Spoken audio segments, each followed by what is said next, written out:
Saudi আরবে এক আদালত হয়েছে। আদালতে দুই ভাই ঝগড়া করছে। এক ভাই বলছে মাকে আমি রাখবো, আরেক ভাই বলছে না মাকে আমি রাখবো। দোনো ভাই ঝগড়া করছে মাকে ঘরে রাখার জন্য। এরপর এক ভাই মাকে নিয়ে চলে যাচ্ছে, আরেক ভাই মাটিতে গড়া দিতে দিতে অবস্থা খারাপ। সৌদি আরবে আদালত হয় মা বাবাকে ঘরে রাখার জন্য, আর আমাদের দেশে আদালত হয় মা বাবাকে ঘর থেকে বের করার জন্য, ঠিক কিনা? যুবক, তোমাকে বলছি, তোমার বন্ধু তোমার আপন নয়, তোমার বউ তোমার আপন নয়, তোমার শ্বশুর শাশুড়ি তোমার আপন নয়। এই পৃথিবীর বুকে আপন হলো তোমার মা এবং তোমার বাবা। করোনা আসার পরে প্রমাণ করে দিয়েছে কে আপন। এক মেয়ে তার মাকে ফোন করে বলছে, মা আমার স্বামীর করোনা হয়েছে। মা বললেন সাবধান, তার কাছে যাবি না, আমি সকালে সিএনজি পাঠিয়ে দিব, তুই টপ করে সিএনজিতে উঠে যাবি। এটার নাম দুনিয়া, এটার নাম দুনিয়া। করোনা হওয়ার পরে বন্ধুর কাছে যায় নাই, করোনা হওয়ার পরে শ্বশুর শাশুড়ির কাছে যায় নাই, করোনা হওয়ার পরে স্বামী স্ত্রীর কাছে যায় নাই, কিন্তু করোনা হওয়ার পরে এখনো ইতিহাস আছে মা তার ছেলেকে গিয়ে চুমু খেয়েছে। করোনা হওয়ার পরে এখনো ইতিহাস আছে বাবা তার ছেলেকে কাঁধে নিয়ে হাসপাতালে গিয়েছে, ঠিক কিনা? যুবক, তুমি তোমার মাকে কিচ্ছু মনে করছো না। তোমার মাকে তুমি ঘর থেকে বের করছো।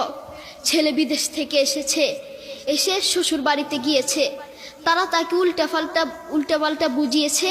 এখন বাড়িতে এসে সে বলছে, মা তুমি আমার টাকায় খাও, আমার ঘরে থাকো, আবার আমার বউকে পিটাও। এই কথা শোনার পরে কি কোনো মার কলিজা আছে? মা বাথরুমে গিয়ে আধা ঘন্টা কাঁদতে লাগলেন, কেঁদে অজু করে নামাজে দাঁড়ালেন। নামাজ পড়ে আল্লাহর কাছে বলতে লাগলেন, আল্লাহ তুমি আমার মার উপর রাগ করিও না, আমার ছেলের উপর রাগ করিও না, ও ভুল করেছে, তুমি আমার ছেলের উপর রাগ করিও না, আমি আমার ছেলেকে বুঝাবো।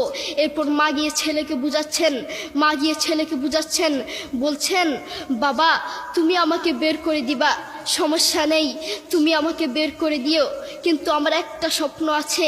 ছেলে বললেন কি স্বপ্ন বলেন? মা বললেন তুমি বাজারে গিয়ে একটা পাকা আম নিয়ে আসবা, এসে তোমার বুকের উপরে রাখবা, সকালে উঠে ওটা আমি খাবো। এরপর ছেলে বললেন আচ্ছা ঠিক আছে। ছেলে বাজারে গিয়ে একটা পাকা আম নিয়ে আসলো, এসে বুকের উপরে রাখলো। 5 মিনিট না যেতেই সেই আম পিঠের নিচে পড়ে চ্যাপ্টা হয়ে গিয়েছে। এরপর ছেলে মাকে বললেন, মা তুমি কি সকাল উঠে আমটা খাবে? ওটা 5 মিনিট না যেতেই পিঠের নিচে পড়ে চ্যাপ্টা হয়ে গিয়েছে। এরপর মা চোখের পানি ছেড়ে বলল, বাবা আমি আসলে তোকে খাওয়ার জন্য বলি নাই, আমি আম খাওয়ার জন্য বলি নাই, আমি তোমাকে বুঝার জন্য বলেছি। তুমি আজ একটা রাত এই আমটা রাখতে পারো নাই, আমটা বুকের উপর রাখতে পারো নাই, আর আমি সেই তোমার দুঃখিনী মা যে 1 বছর 2 বছর নয়, 3 বছর নয়, পাক্কা 5টা বছর এভাবে তোমাকে রেখেছি।